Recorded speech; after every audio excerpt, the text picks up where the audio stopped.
When our company embarked on shipping humanitarian aid overseas, we initially sent small quantities, such as survival backpacks equipped with essential items for evacuation.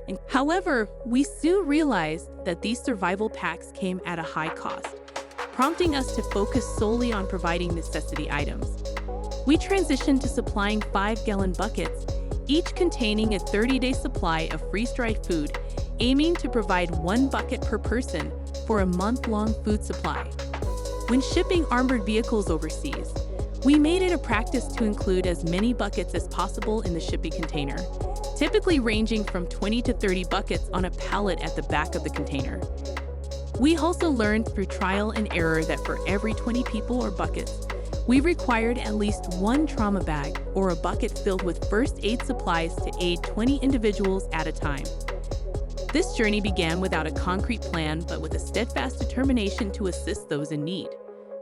Final reason why we use 5-gallon buckets instead of bagging the food or putting all the food together on one pallet is that there have been issues with people figuring out how to distribute food on one large pallet. A 5-gallon bucket makes it easy for people to understand that 1 bucket can feed them for 1 month.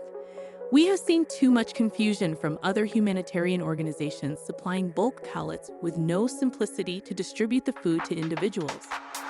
As we transition into expanding our cause and involving more people, our primary objective is no longer simply to load buckets into the back of a shipping container with military armor or trucks. Instead, we aspire to dedicate entire shipping containers solely to food and first aid supplies, ensuring professional security and readiness to feed thousands of people. Our milestones for achieving this cause involve supplying 3 types of containers. A 10-foot shipping container feeds 305 people for 30 days. A 20-foot shipping container feeds 723 people for 30 days. A 40-foot shipping container feeds 1,467 people for 30 days. The burning question many ask is, how much does it cost to feed someone on the battlefield?